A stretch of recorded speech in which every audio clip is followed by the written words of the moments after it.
सत्संग क्या करता है पता है? सत्संग हमें पॉजिटिव करता है, सकारात्मक बनाता है। एक आदमी का एक्सीडेंट, एक आदमी जा रहा था माता जी का दर्शन करने, मैहर जा रहा था। मैहर वाली माता जी ना, सुना आपने? मैहर जा रहा था माँ शारदा का दर्शन करने। रास्ते में एक्सीडेंट हो गया, उसका एक पांव फ्रैक्चर हो गया। अब गांव वाले मिलने आए। अच्छा, कई तो निगेटिव होते हैं, कई क्या बात, अच्छा गए तो थे माता जी के दर्शन करने, तोड़ के ले आए पांव।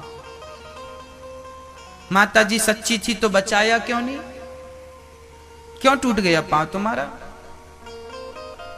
वो आदमी हंसने लगा। लोगों ने कहा भाई तेरा पांव टूट गया, तू हंसता क्यों है? तब उसने कहा कि एक्सीडेंट तो ऐसा हुआ था कि जान चली जाती, पर माता रानी के दर्शन के लिए निकला था तो मृत्यु को माता रानी ने इतने से एक्सीडेंट में बदल दिया है। मर जाता तो क्या होता, दोनों पांव टूट जाते तो क्या होता, कम से कम एक ही तोड़ करके वो बहुत बड़ा जो संकट था वो टल गया कि नहीं?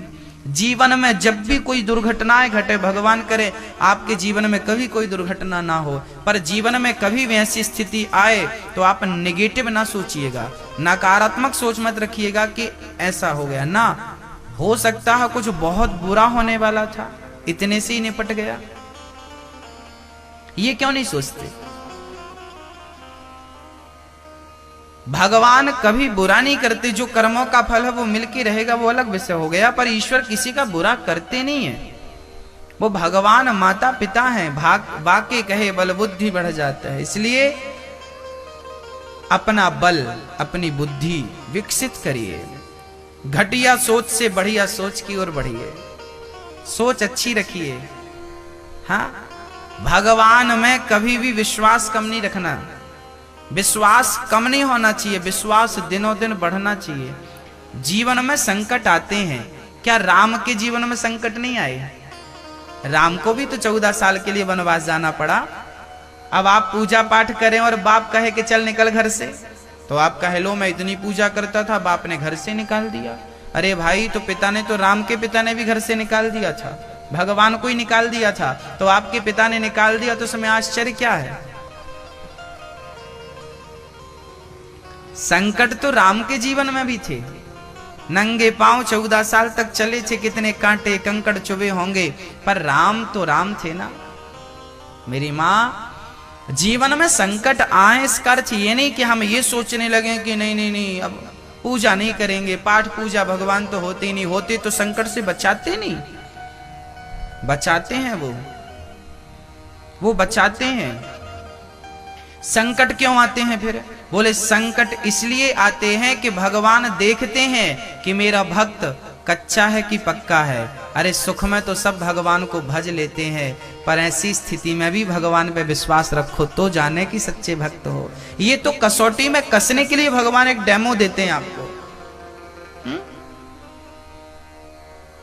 आप हार, भाई घड़ा को पकना हो, कुम्हार भाई ने घड़ा बनाया, अब घड़ा बन तो गया है पर उसमें पानी भर नहीं सकते, आप भरेंगे तो मिट्टी हो जाएगा, तो क्या करना पड़ेगा? उसे अब भट्टे पर डालना पड़ता है। कुम्हार भाई क्या करते हैं? घड़े का भट्टा लगाते हैं, आग लगा के उसे क्या करते हैं? पकाते हैं। जब वो पक जाता है तब वो आपका पानी धारण करने के योग्य बनता है। कच्चे घड़े में तो आप पानी रख नहीं सकते ना। घड़े को पानी रखने के पहले क्या होना पड़ेगा? क्या होना पड़ेगा? पकना पड़ेगा। जैसे पानी को धारण करने के लिए घड़े को पकना होता है, ऐसे आनंद को धारण करने के लिए, भगवान की भक्ति को धारण करने के लिए भक्त को पकना होता है। उसी पकाने के लिए भगवान कभी दुखों की भट्टी में आपको डाल देते हैं कि पक के वापस आओ। दुख की भट्टी है। मीराबाई के ससुर ने जहर दे दिया, राणा ने विष दिया, मानो अमृत पिया। मीरा रानी दीवानी कहाने लगी, वो तो गली गली हरि गुण गाने लगी। क्या मीरा के जीवन में संकट नहीं था? कहिए।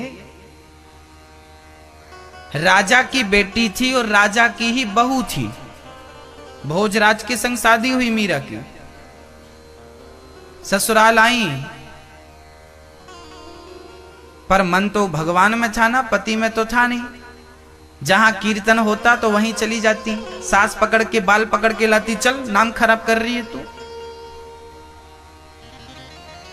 याद रखना मेरी मां, आप अपनी सास को, अपनी बहू को, अपनी पत्नी को, अपने पति को कभी सत्संग में जाने से मत रोकना,